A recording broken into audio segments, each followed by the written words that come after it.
탁친이 억하고 죽었다. 경찰은 박종철의 사인을 단순 쇼크사로 공식 발표한다. 며칠 뒤 명동성당에서는 김수환 추기경의 집전으로 추모 미사가 올려졌다. 너희 아들, 너희 제자, 너희 젊은이, 너희 국민의 한 사람인 박종철은 어디 있느냐? 탕하고 책상을 치자 억하고 쓰러졌으니 나는 모릅니다. 그것은 고문 경찰관 두 사람이 한 일이니 우리는 모르는 일입니다 하고 하면서 잡아떼고 있습니다. 바로 가인의 대답입니다. 미사가 끝난 뒤 장배기를 입은 천주교 사제들은 현수막을 들고 일제히 거리로 나왔다.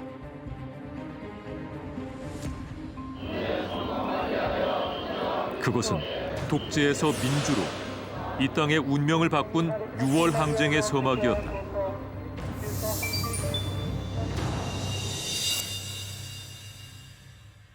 며칠 후면 크리스마스죠. 그래서 저희가 오늘 좀 특별한 이야기를 준비해봤는데요.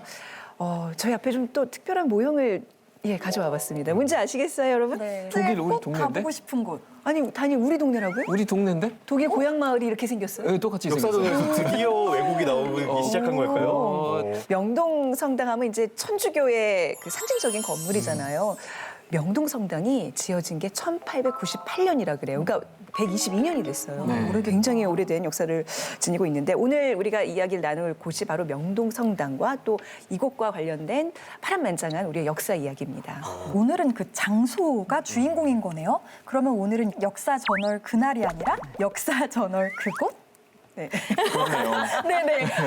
그러네요. 네. 명동성당뿐만 아니라 사실 각 나라, 각 도시를 대표하는 그런 성당들이 있잖아요. 이를테면은 유럽만 생각해도 이탈리아의 두오모 성당, 프랑스의 노트르담 성당, 그리고 다니엘의 고향이기도 한 쾰른의 대성당 같은 것들이 있는데 사실 명동성당이라 그러면 단순히 관광지라기보다는 조금 더 정치적인, 좀 더 민주화 운동의 성지 같은 그런 분위기 역시도 저는 느껴지거든요. 네, 명동성당이 사실은 종교적인 중심지일 뿐만이 아니라 한국 근현대사를 관통하는 일종의 상징이 됐습니다. 특히 1970년대부터 민주화 운동의 성지였고 억압받는 자들의 피난처였고 가난한 자들의 보호처였고 그리고 용기 있는 자들이 기댈 언덕이었습니다. 희망의 등불이 됐고요.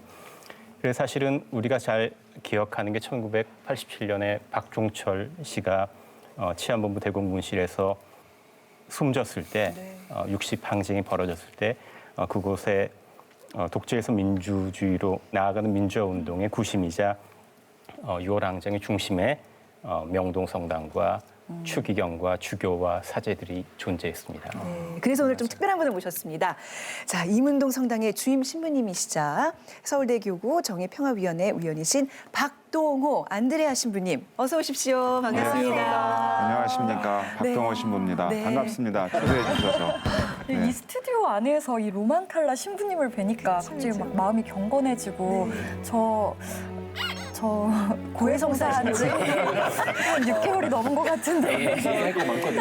고해성사하는 그 칸에 들어온 것 같아요. 들어왔어요. 네. 자, 오늘 성탄기획으로 명동성당에 관한 이야기 나눌 텐데 신부님, 명동성당이 이렇게 오래된지 미처 몰랐어요. 네. 명동성당은 이제 서울대교구의 주교자 명동성당 이렇게 되어 있습니다. 주교좌. 주교좌. 무슨 뜻이에요? 주교가 한 지역을 관할하면서 자기 자리를 놓은 것을 주교좌. 그리고 그 성당을 주교좌 성당 이렇게 돼요. 좀 창피한 말이긴 한데 저희 어머니가 그 우편 오는 거 보고 한번 실수를 하셨어요. 여기 서울대교구에서 이제 왔는데 아니 내 딸이 서울대인 줄 어떻게 알고 이렇게 보냈지? 또 서울대 다니는 우리 네, 관련이 이걸 알고 있으시다. 이걸 보냈나 아닌가 싶어가지고 깜짝 놀라셨다고. 조금 전 그 시작 영상에서 그러니까 1987년 바로 이 명동성당에서 있었던 고 박종철 열사의 그 추모 미사 그 모습을 보셨는데 이 미사가 김수환 추기경께서 직접 이렇게 집전하시고 또 강론도 하셨던 걸로 알고 있어요, 신부님. 네, 그렇습니다. 그날이 그 강론 자체 내용이 상당히 그 파격적이라고 하겠고 충격적일 수 있는데요. 창세기에 보면 형 카인이 아우 아벨을 돌로 쳐 죽였을 때 하느님이 아우 아벨은 어디 있느냐라고 물으니까 형 카인이 내가 아우를 지키는 사람입니까? 나는 모릅니다. 한 그 성경의 대목을 이 정권에다 대고 네. 박종철 군의 그 고문치사 사건과 정권을 카인에 비유하고 박정철을 아벨에 비유하고 우리 국민이 묻는 것으로 그렇게 강론을 구성해서 그날 밝히셨죠.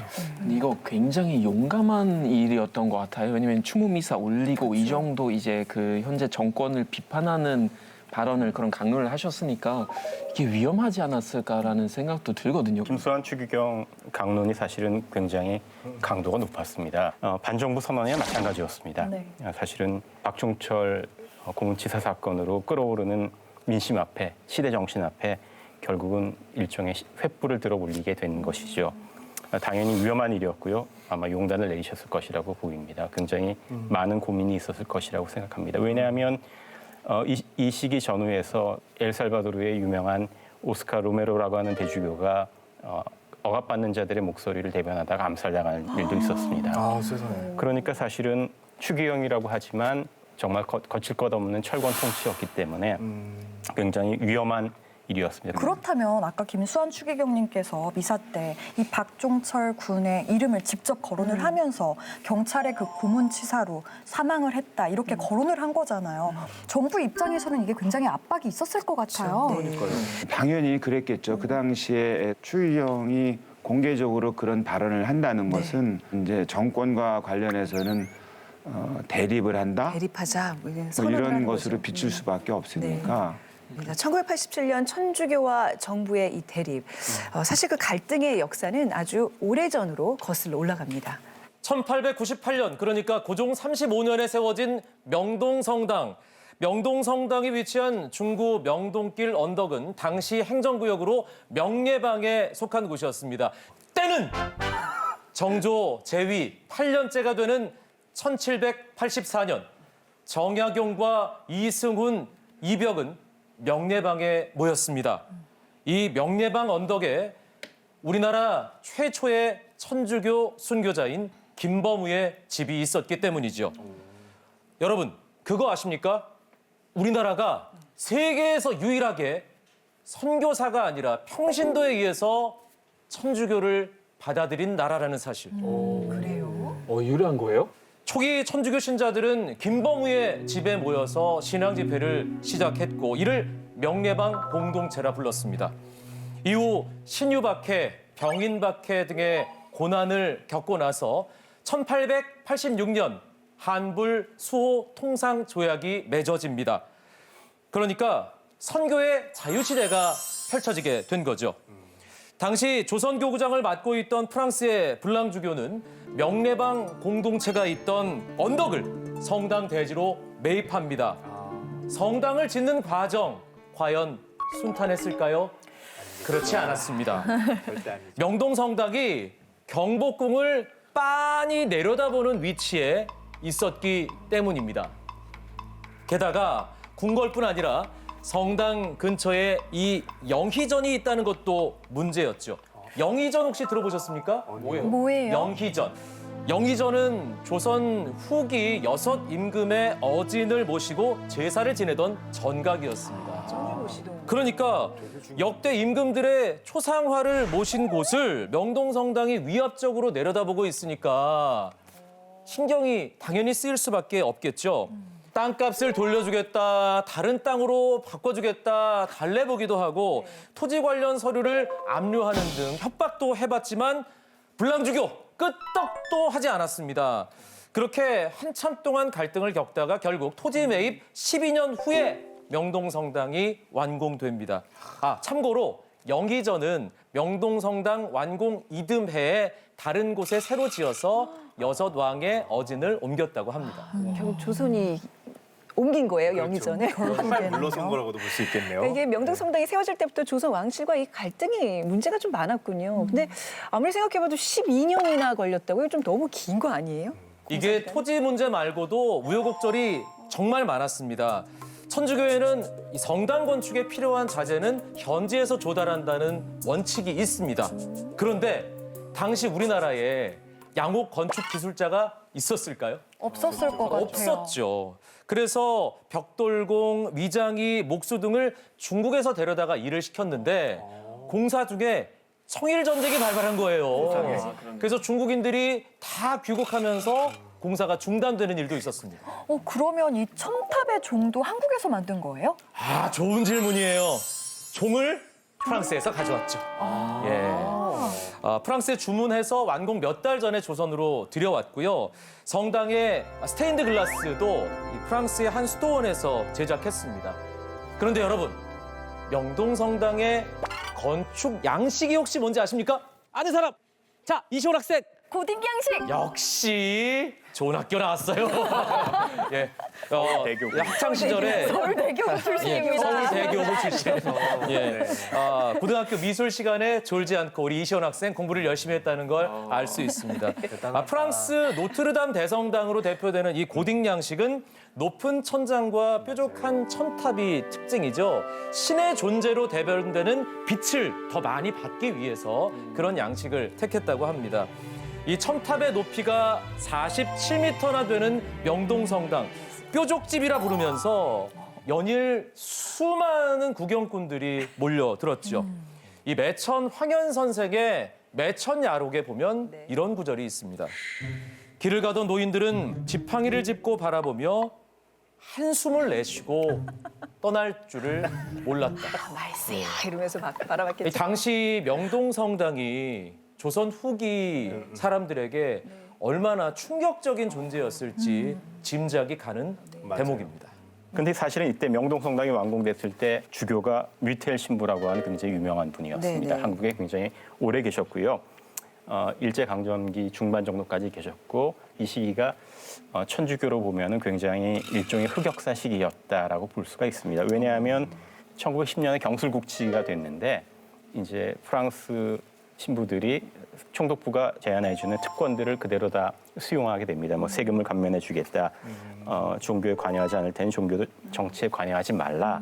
그래서 천주교왕의 땅이나 주택이나 소유권 인정해주고 세금도 면제해줍니다. 이런 일제의 저희를 사실은 교회가 모를 리 없었지만 정교분리라는 원칙 속에서 현실의 통치권을 인정한다. 선교의 자유 특권을 보장받는 수준에서 총독부와는 뭐 저항하지는 않았습니다. 약간 서운한 게 신자들은 지금 나라를 잃고 있는데 맞아요. 그거에 대한 공감은 좀 해줬으면 어땠을까? 선교사분들 좀 많이 섭섭한데요. 현실적으로 우리나라에 와 계신 그 선교사들이 주로 프랑스 파리 외방 소속의 선교사들이셨는데 그분들의 고국인 프랑스 자체가 아프리카에서 식민 지배를 하고 있었지 않습니까? 그러니까 피식민 지배의 정서나 이런 거에 그만큼 애매했겠죠. 근데 이 시기에 식민 지배를 묵인하는, 그러니까 정교 분리의 입장에 섰을 뿐만이 아니라 반침략 운동, 독립운동도 사실은 억압하는 태도를 취했습니다. 우리가 제일 잘 아는 몇 가지 사례가 있는데요. 1909년에 안중근 의사가 이토를 저격했을 때 안중근 의사가 사실은 안중근 토마스였습니다. 그 집안이 굉장히 독실한 가톨릭이었고 나중에 처형되기 전에 고해성사를 하고 싶다고 얘기했지만 미텔 주교가 고해성사를 하지 못하도록 했습니다. 그렇지만 안중근 의사와 관련 있던 니콜라 빌렘 신부가 여순까지 가서 고해성사를 집전했고요. 그 덕분에 2개월 동안 고해성사 못한다라고 하는 판결을 받기도 했습니다. 또 징계를 받으신 네네. 거예요? 그리고 3.1운동 때 우리가 잘 아는 것처럼 기독교, 개신교와 천도교와 불교까지 3.1운동에 참가했지만 천주교는 가담하지 않았습니다. 그러네요. 그러니까 사실은 전반적으로 1900년대부터 1910년대까지 독립운동의 불꽃이 타오를 때 네. 사실은 천주교가 그것을 방관하거나 혹은 억압적인 태도를 취했다고 볼 수 있습니다. 이건 방관의 그 정도를 저는 조금 넘는 것 같거든요. 이렇게 안중근 의사의 마지막 고해 성사를 거부하고 결국에는 일제 강점을 진짜 인정하고 그 식민지 그 지배 정책을 받아들인 거잖아요. 오히려 거기에 순응하고요. 동조한 것 같아요. 그때 당시에 근데 한국인으로서는 굉장히 두 배의 어려움, 이중고가 있었던 것 같아요.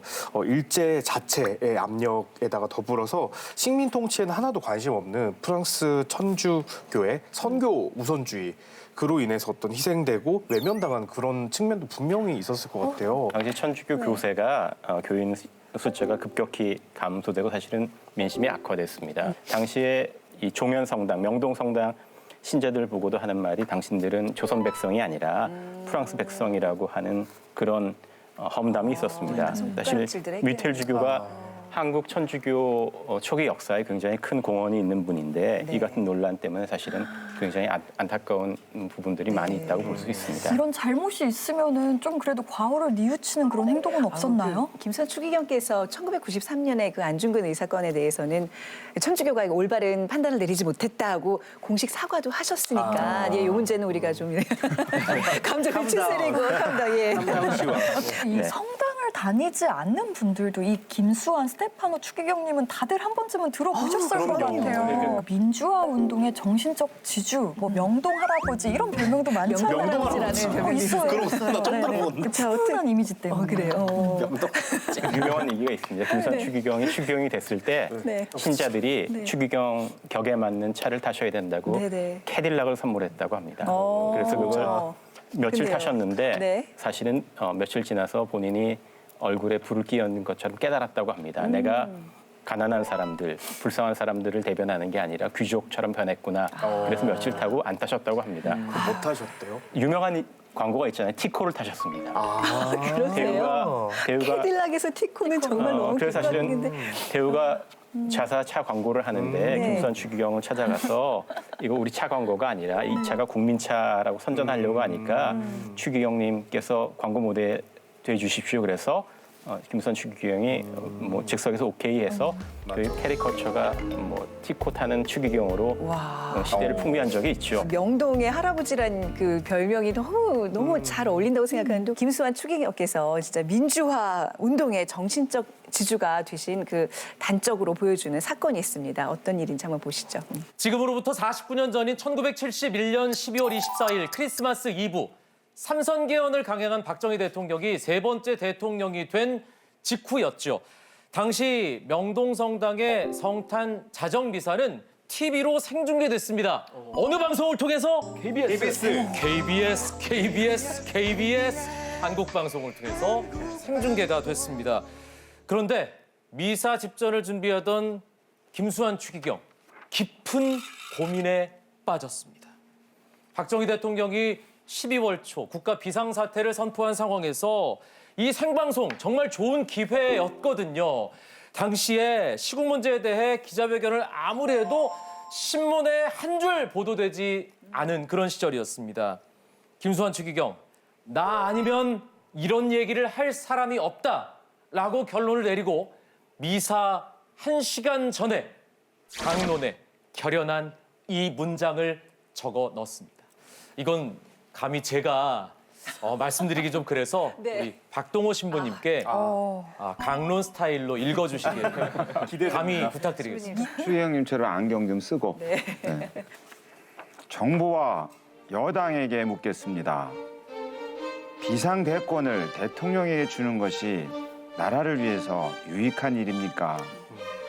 그렇지 않아도 대통령한테 막강한 권력이 가 있는데 이런 법을 또 만들면 오히려 국민과의 일치를 깨고 국가 평화에 해를 줄 것입니다. 만일 현재의 사회 부조리를 극복하지 못하면 우리나라는 독재 아니면 폭력혁명이라는 양자택일의 기막힌 운명에 직면할지도 모릅니다. 이 순간 현장의 모든 스태프들은 그야말로 얼어붙었습니다. 근데 이게 가능해요? 생방송에 이런 말이 나갔다고요? 겨울 공화국이잖아요. 이거 얼어서 바들바들 떠는 게 아니라 무서워서 바들바들 떨었을 것 같아요. 아니 그리고 이게 그냥 보통 중계도 아니고 성탄의 생중계면 얼마나 많은 사람들이 보고 있었겠어요. 하필이면 그날 밤에 박정희 대통령이 청와대에서 잠 안 자고 TV 생방송을 보고 있었던 겁니다. 이런 그리고 김수환 추기경의 이 발언이 나가자마자 버럭 화를 내면서 방송 중지 명령을 내립니다. 그런데 하필이면 그때 중계 담당 책임자가 자리를 비웠던 거예요. 김수환 추기경의 발언이 모두 끝난 뒤에야 방송은 급박하게 중지됐습니다. 다음 날 남산 KBS는 그야말로 발칵 뒤집어졌습니다. 담당 PD와 아나운서는 물론 기술 감독까지 중앙정보부 지하실로 끌려갔습니다. 당시 방송에 참여했던 한 PD는 함께 조사를 받은 아나운서가 극심한 가혹 행위까지 당한 뒤 그 충격으로 캐나다에 이민을 갔다는 증언까지 했다고 합니다. 그 뒤로 무려 17년 동안 명동성당의 미사는 TV로 생중계되지 못했습니다. 세상에. 와, 전국으로 퍼지는 생방송에서 이런 소신을 발언하셨다는 게 참 진짜 대단한 것 같아요. 당시 한국 정부가 그래서 로마 교황청에도 항의를 했다고 합니다. 김수환 추기경 이 사람은 안 되겠다. 어떻게 좀 해달라라고 압력을 넣었지만 뭐 교황청이 사실은 김수환 추기경한테 한국 정부가 이러이러한 압력을 넣고 있다라고 다 알려줬다고 누가 다녀왔다고 그렇게 알려줬다고 합니다. 바꿔 얘기하면 이제 교황청에서는 추기경을 신임하고 신뢰하고 있었다라는 얘기겠죠. 불의에 우리가 저항해도 된다라는 보여주는 굉장히 의미 있는 행보였던 것 같아요. 그런데 1974년에 이 한국 천주교에 엄청난 변화를 가져오는 사건이 있었습니다. 1974년 7월 6일 원주 교구의 지학순 주교가 중앙정보부에 의해 비밀리에 납치된다. 민청 학년 사건으로 구속된 김지아에게 돈을 건넨 혐의였다. 이후 석방된 지학순 주교는 명동성당에서 양심선언을 발표한다. 소위 유신헌법이라는 것은 민주헌정을 배신적으로 파괴하고 국민의 의도와는 아무런 관계없이 폭력과 공갈과 국민투표라는 사기극에 의하여 조작된 것이기 때문에 무효이고 진리에 반대되는 것이다. 양심선언을 통해 박정희 정권과 유신체제를 신랄하게 비판한 지학순 주교. 이로 인해 그는 또다시 구속되어 15년형을 선고받는다. 당시에 지학순 주교가 로마에 회의가 있어서 가 있던 상태입니다. 김포공항에 도착했는데 사제들이 출영을 나갔는데 분명히 비행기 도착했는데 지학순 주교는 나오질 않았습니다. 중앙정보부가 납치하듯이 끌고 갔고요. 고문은 하지 않았지만 뭐 온갖 쌍욕을 하고 사실은 뭐 인격적인 모욕을 많이 했다고 합니다. 그리고 김수환 추기경이 박정희 대통령과 면담하게 됩니다. 면담하고서 그날 풀려나게 됐죠. 그래서 금방 보신 것처럼 유신헌법이 무효라고 하는 공개적인 선언을 하게 된 것이고요. 그래서 다시 연행됐고요. 그래서 긴급조치 위반으로 15년형을 선고받게 됩니다. 주교가 구속돼서 실형을 선고받는 한국 역사상 최초의 일이 벌어지게 된 것입니다. 그 주교를 구속한다는 건 자체가 이게 정말 상상할 수도 없는 일이잖아요, 거의. 그러니까 그 사건으로 제가 볼 때는 정말 유신 정권하고 전주교의 관계는 정말 다시는 올 수 없는 그런 강을 이제 건너온 그런 상황이었고. 그 주교님의 그 양심 선언의 내용을 몇 가지만 좀 정리를 해보면 부정부패가 많으므로 근본적으로 반대한다. 민주국가 3권이 나뉘어 있어 함에도 1인의 손에 장악되어 있으므로 반대한다. 독재라는 거겠죠. 그렇죠. 더 나아가서 1인 장기 집권을 반대한다. 그리고 이제 마지막이 이제 바로 항상 그 우리 교회가 말하는 인간의 기본권이 침해당하니까 반대한다. 이게 내 주장이고 혹시 다른 기회에 다른 말이 나온 건 전부 다 무효다. 강압에 의한 거다. 라고 이렇게 아예 못을 받고 있는 의한 거다. 네. 혹시나 내가 그 유신을 옹호하는 말을 할지라도 이것은 고문에 의해서 타의에 의해서 한 것이다라고 네. 미리 선언을 했잖아요. 조금만 지략가시네요. 기발한 고문 방지 시스템. 네. 또 이 지학순 주교께서 이렇게 본인이 직접 양심 선언을 하셨으니까 굉장히 파급 효과도 컸을 것 같아요. 지학순 주교가 구속되니까 30대 젊은 신부들이 우르르 몰려 나오게 된 겁니다. 각 교구 신부들이 모여서 지학순 주교뿐만이 아니라 구속된 민주 인사들, 대학생들 이분들의 석방을 요구하는 민주화운동을 전개하게 됐고요. 이분들이 모여서 만든 단체가 바로 천주교 정예구현 전국사제단이라고 하는 함세용 신부가 주도를 했고요. 전국에 당시에 한 600에서 700명 정도 사제가 있었는데 그중에서 300명 정도가 참가했으니까 거의 대부분 신부들이 참가했다고 볼 수 있습니다. 교회가 서야 될 곳이 어디냐? 미래에 천국이 하나님의 나라가 아니라 현실 한가운데 우리가 이 현실에 자리를 하고 서야 된다. 그것이 우리가 당면한 지금 사제들의 임무다라고 선언하게 되는 거죠. 종교적으로 보면 그리스도 교회가 사랑, 관용을 말한다 하더라도 그것이 어떤 사람이 고통에 내몰리고 죽음에 내몰리고 그런 이제 정치적으로는 독재고 전체주의거든요.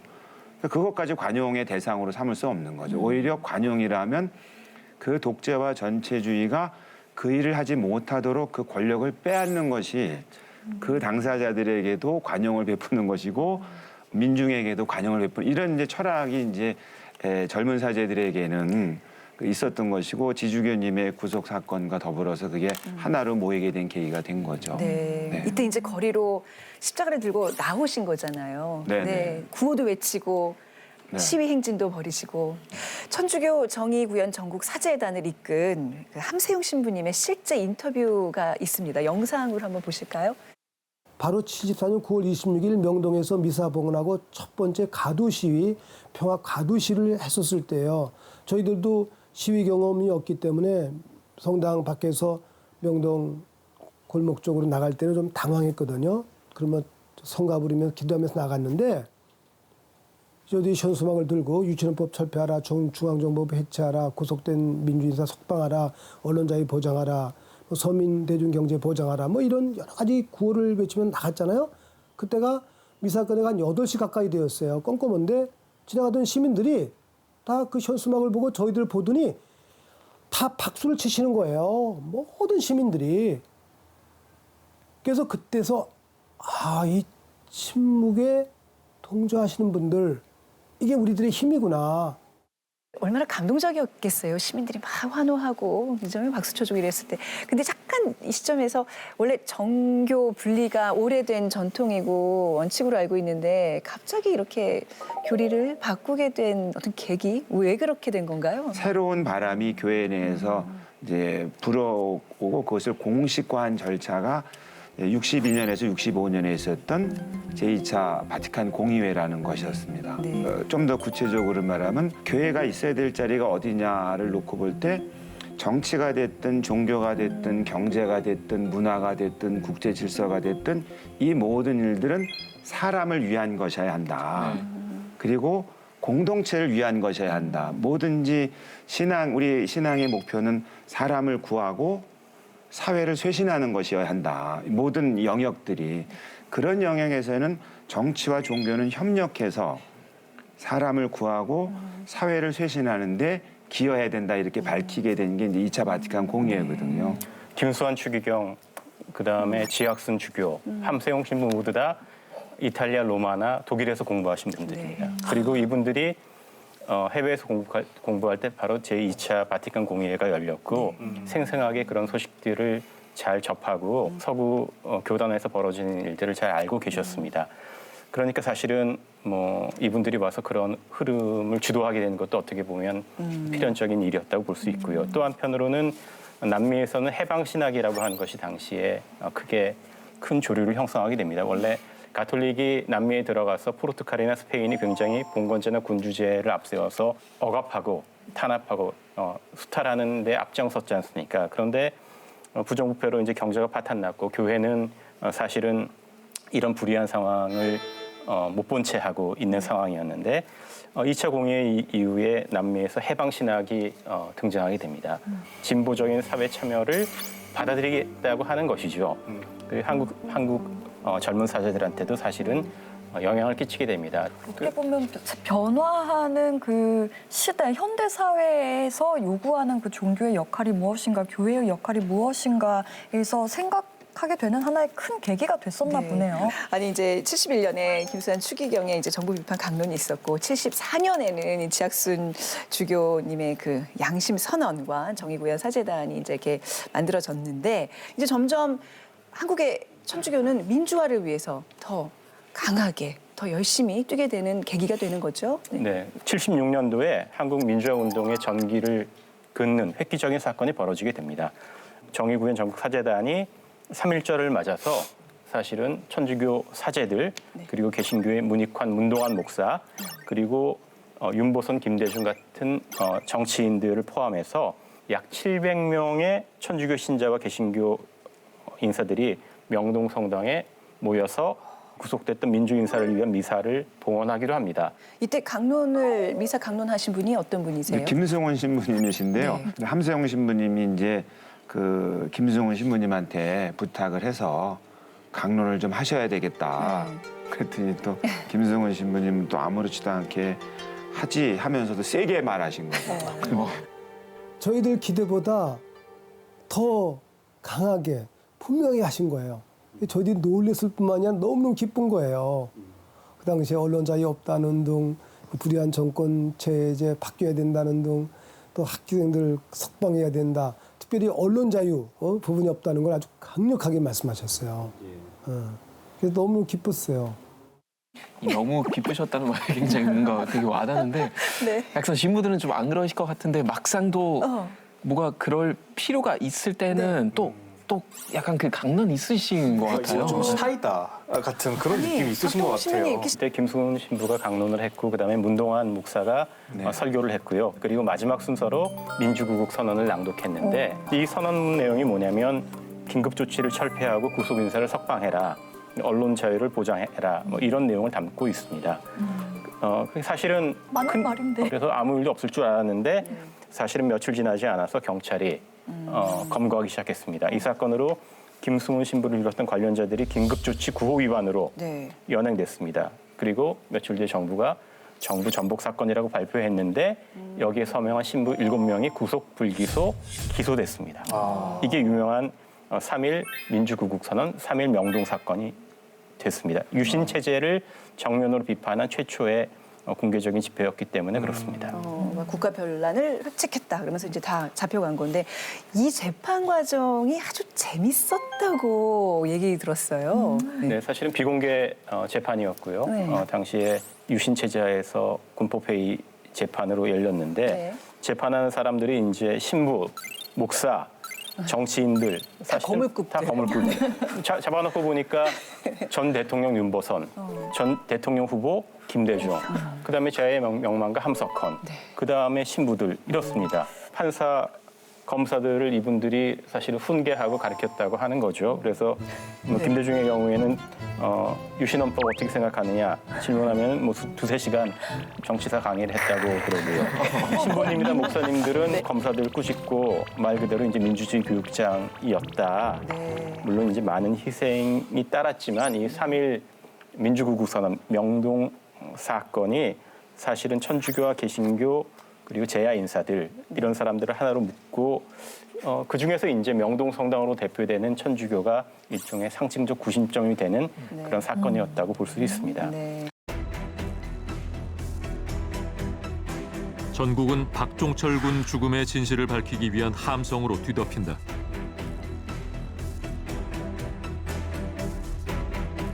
그러나 군사정권의 무력 진압 앞에선 속수무책일 수밖에 없었다. 전두환 대통령은 곧이어 4.13 호헌 조치를 발표한다. 이제 본인은 임기 중 개헌이 불가능하다고 판단하고 현행 헌법에 따라 내년 2월 25일 본인의 임기 만료와 더불어 부임자에게 정부를 이양할 것을 천명하는 바입니다. 네, 저희가 처음 프로그램 시작했을 때 이제 얘기했던 1987년 박종철 고문치사 사건으로 다시 돌아왔습니다. 당시 박종철 고문치사 사건이 이제 보도가 됐죠. 예. 그래서 정부가 주범으로 남영동 대공분실에서 당시 고문했던 소속 경찰관 2명을 구속했습니다. 영등포 교도소에 수감되어서 사실은 미봉하려고 했습니다. 그냥 눈치를 보고 뭉개려고 했습니다. 당시에 영등포 교도소에 해직 기자 출신이던 재하인사 이부영 씨가 수감되어 있었습니다. 그런데 이분이 여기서 충격적인 사실을 알게 됩니다. 구속된 2명은 피람이다. 사실은 진범이 아니다. 진범이 따로 있다. 뒤에 거악이 있다라고 하는 얘기를 듣게 됩니다. 그래서 이부영 기자가 박종철 고문치사 사건이 완전히 조작됐다고 하는 내용을 편지를 써서 이를 몰래 교도소 밖으로 내보내게 됩니다. 한재동이라고 하는 교도관이 편지를 밖으로 가지고 나가서 해직 교도관이던 전병용 씨에게 전달했습니다. 전병용 씨가 이 편지를 재야운동가이던 김정남 씨에게 전달을 했고요. 그리고 김정남 씨가 마지막으로 편지를 정의구현 사재단의 함세용 신부에게 건네게 됩니다. 김정남 씨가 이제 함 신부님을 찾아와서 사제들이 해줘야 되겠다. 이 내용이 공개가 되고 하면은 정권에 아주 큰 도덕성 내지는 불법성이 다 이제 타격이 올 것이니까 이걸 밝혀야 되겠다 했던 거죠. 어렵게 이제 함세용 신부님도 김승훈 신부님을 찾아가고 김승훈 신부님께서도 흔쾌히 받아주셨고 그럼 이제 이야기를 하자 하고 이제 날짜를 잡은 거죠. 저희 정의구현 사재단은 5.18 7주기를 맞아 성스러운 하느님의 성전에서 중대 성명을 발표하겠습니다. 고 박종철 군 고문치사 사건의 진상이 은폐, 조작되었다. 박종철 군을 직접 고문하여 죽음에 이르게 한 범인은 치안본부 대공수사 학원분과 1반 경위 조한경, 경장 이정호. 인간화와 민주화의 길을 걸을 수 있느냐 없느냐 하는 중대한 관건이 이 사건에 걸려 있다. 1987년 5월 18일 천주교 정의구현 전국 사재단. 87년 5.18이면 그러니까 7주기 때 이제 미사를 하면서 이제 박종철의 어떤 그 사건을 공개하게 되고 그것이 이제 큰 뇌관이 돼서 이제 6월 10일까지 이어지게 되는 거죠. 그 김승훈 신부님 아까 그 3.1 명동 사건 때 강조하셨던 이번에도 흔쾌히 알았어 네네. 내가 하겠다 그러셨단 말이에요. 본인이 감옥에 갈 각오를 하고 한 거죠. 그렇죠. 자, 김승훈 마티아 신부님이 2003년에 선종하셨습니다. 근데 그 생전 인터뷰 영상이 있어요. 어떤 분인지 궁금하시죠? 너무 보고 싶어요. 영상으로 만나볼까요? 우리 뭐 어떤 확신, 믿음을 가지고 발표했고 또 우리가 이 길이라고 하는 것도 짐작은 하고 있었고 그러나 너무 어두운 때였기 때문에 혹시 잡혀가서 조금 약간의 곤욕을 치룰 수도 있다. 그래서 그 정도 우리 각오하자. 체포당할런지도 모른다. 체포될 때를 대비 조금은 했죠. 저희 신부님 저 마지막 웃음이 정말 뭐 별거 아니었어. 그냥 좀 데뷔했을 뿐이고. 결국은 정의가 승리하고 진실은 감출 수 없다는 거를 이 신부님이 알고 계셨던 것 같아요. 결국은 우리가 이길 거 알고 있었다라고 말하시면서 이렇게 싹 웃으시잖아요. 뭔가 여유와 막 너털웃음 같이 그런 것들이 뭔가 프레시한 느낌까지 주시는데 네네네. 한편으로는 좀 안타까운 점이 왜 하필이면 신부님들까지 나서야 했을까라는 생각이 들어요. 뭐 걸핏하면 용공으로 몰고 막 이제 감옥에 잡혀가고 심지어는 죽임까지 당하는 굉장히 서슬퍼런 시대였는데 근데 공산주의는 종교는 자유가 없잖아요. 신부들은 공산주의 뭐 응원하거나 지지할 일이 뭐 그런 거는 사실 없기 때문에 그분들한테 사실 어떤 빨갱이 프레임 씌우기는 사실 좀 어렵다고 저는 생각하거든요. 빨갱이라고 몰 수가 없었겠죠. 우리가 인혁당, 민천학년 다 빨갱이로 몰았지만 성직자들을 신부들을 용궁으로 몰 수는 없는 일이었습니다. 성직자들이 언론이나 학생들보다 더 유리한 위치에 있었습니다. 교회라고 하는 조직도 있었고 또 해외와의 연계가 있었습니다. 게다가 신부님들은 독신이었습니다. 부양할 가족이나 재산, 증식에 대한 미련 같은 게 있지가 않았습니다. 그러니까 보통 세속의 관점에서 볼 때 약점을 찾기가 굉장히 어려웠습니다. 독재 정권과 맞설 수 있는 강한 전투력이 있었습니다. 왜냐하면 이분들은 하나님의 재단에서 정의와 공정으로 싸운다고 생각했습니다. 세속의 권력과 싸우는 것은 일이 아니라고 생각을 했습니다. 그것이 바로 사제들의 도덕성이었다고 생각이 들고요. 반면에 이제 이 시기에 박정희, 전두환 이런 정권의 약점은 바로 도덕성의 부족, 도덕성의 결핍. 사제들이 바로 그 지점을 예리하게 비판한 것이고요. 그리고 제일 중요한 것은 당시의 시대가 이분들의 목소리를 경청하고 거기에 박수를 보낼 수 있는 공감대를 가지고 있었다고 하는 점이라고 볼 수 있습니다. 이제 이 사제단의 폭로 사흘 뒤에 추가로 3명의 고문 경관들이 구속이 됐고 또 이제 민심을 수습하기 위해서 이제 문책성 그 개각이 단행이 되는데 그렇다고 이 들끓는 민심이 가라앉을 리가 없잖아요. 그렇죠. 결국 그렇게 6월 10일 운명의 그날이 시작이 됩니다. 6월 10일에 전국적으로 폭력 정권을 규탄하는 시위가 벌어졌습니다. 경찰이 국민을 향해서 무차별적으로 최루탄을 쐈고요. 도시 전체가 사실은 시가전의 전장이 됐습니다. 시위를 벌이던 시민과 학생들이 밤늦게 10,000명 이상이 이제 명동성당 앞으로 모이게 됐습니다. 경찰이 추적하니까 명동성당으로 몸을 피했습니다. 이때부터 6월 10일부터 6월 15일까지 5박 6일간의 명동성당 농성이 시작되게 됩니다. 그래서 명동성당을 민주화의 마지막 보루라고 하나 봐요. 왜 시스터 액트 보면은 거기 가서 뭐 마피아도 경찰도 함부로 어떻게 못 하잖아요. 우리 왜 사마시대에도 천신에게 제사 지내는 성지 소도 기억나시나요? 거기도 이제 죄인이 들어오면 다시 돌려보내지 못한다고 그러는데 물론 12대가 죄인은 아닙니다만 그런 어떤 성지 역할을 한 것 같아요. 그러니까요. 이 대치가 며칠 계속되면서 사실은 전원 구속 방침을 세웠습니다. 교회 문도 밀고 들어올 태세였습니다. 사실은 진입하겠다고 하면 막을 수 있는 방법은 없는 상태였습니다. 되게 무서웠을 것 같아요. 이미 뭐 5.18을 겪어봤잖아요. 그렇죠. 그래서 계엄령이 선포될 것이다, 무력 진압을 할 것이다라고 하는 풍설이 많았고요. 굉장히 많은 불안이 있었습니다. 5.18의 이제 경험치인 거죠.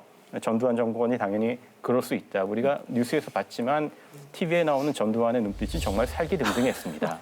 실제 그날 밤에 당시 안기부 차장이 김수환 추기경을 찾아왔습니다. 이 사람은 1980년 5.18 때 서울 주둔 506 보안대장이었고요. 가톨릭 신자였습니다. 그래서 천주교와 통하는 일종의 통로였는데 찾아와서 실제로 이런 얘기를 합니다. 상부의 뜻이 완강하다. 그러니까 최후 통첩을 전달하는 것입니다. 최후 통첩을 전달받은 김수환 추기경께서는 과연 어떤 대답을 하셨을까요? 이대로 말을 전하라 말이죠.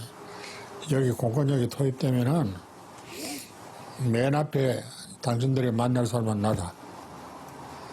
그리고 내 뒤에 우리 신부들이 있다. 신부들도 들어와서 있었으니까 신부들이 있고 또 그 뒤에 수녀들이 있을 거다.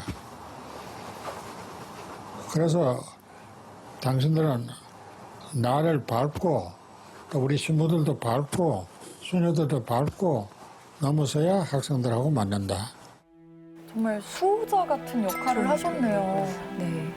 자, 그 최후 통첩에 맞선 김수환 추기경의 말씀 들어봤는데 이건 거의 뭐 목숨을 걸고 이 학생들을 지키겠다는 의미였던 것 같아요. 네. 숭고한 의지인 것 같아요. 네. 지금 시위대 앞에 네, 말씀하신 도 대로. 계시고 수녀님, 신부님들. 누구지? 우리 밟고 가라. 그래서 그 앞에 당당히 서 계시는 모습입니다. 네. 실제 이게 만약에 공권력이 투입됐으면 저분들을 밟고 갔을까요? 약간 그런 상상도 지금 해보게 되네요. 자, 이렇게 오늘 이 땅의 운명을 바꾼 6월 항쟁의 이야기.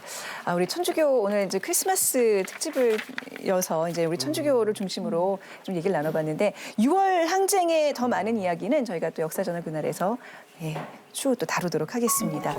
Coming soon. 마지막으로 마치기 전에 오늘 이야기를 나눴던 그 역사 한복판에 계셨던 주인공을 저희가 모셨습니다. 자, 바로 천주교 정의구현 전국 사제단을 이끌으셨던 함세웅 아우구스티노 신부님을 모셨습니다. 안녕하세요. 여러분 큰 박수. 네. VCR로만 반갑습니다. 깜짝 놀라셨죠, 여러분? 네, 놀랐어요. 오, 네, 말씀 안 해주셨어요. 네, 여러분들을 위한 성탄 선물이었습니다. 네. 감사합니다. 우리 함세용 신부님, 이게 저희 역사전을 그날 나오셨는데 질문 좀 있으시면 해보세요. 지금도 정의구현 사제단이 활동하고 있는 것으로 아는데 어떻게 보면 많은 시간이 지났잖아요. 거의 한 30년 넘는 세월이 지났는데 지금에 있는 그 사제, 활동하는 사제들에게 해주고 싶으신 말씀이 있을 것 같아요. 우리 후배 사제나 저나 늘 하느님 앞에 약속한 그 자세, 또 저희들이 사제가 될 때는 제단 앞에 엎드립니다. 이제 엎드려서 마지막 기도를 하는데 그 엎드림의 의미는 이 세상에 대해서 죽고 십자가 예수님의 뒤를 따라간다. 오직 하느님, 오직 예수님, 성령의 진리를 따라 살아라. 라는 그러한 사제적 전적 봉헌의 약속을 늘 간직하면서 또 이웃을 위해서, 공동체를 위해서 헌신하는 삶을 사는 것, 이것이 저희 사제적인 삶의 이제 길인데 그런 길을 함께 잘 걸었으면 참 좋겠습니다. 네.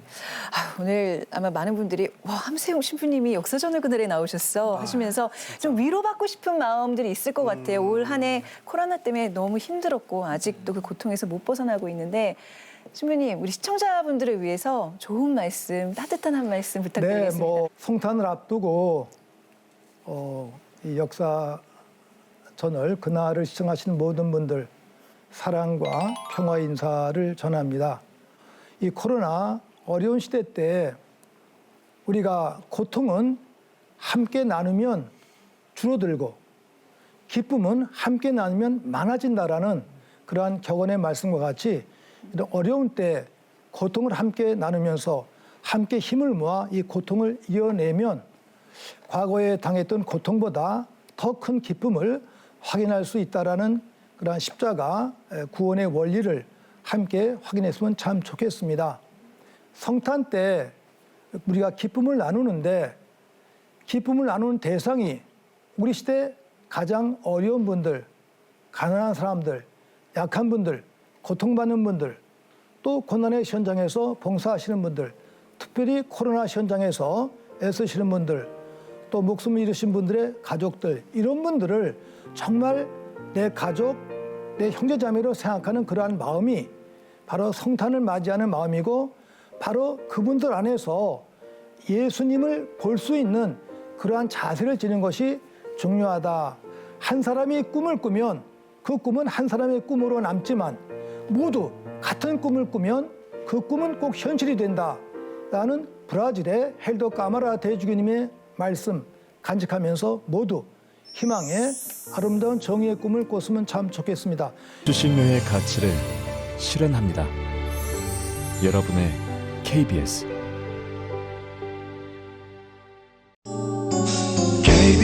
KBS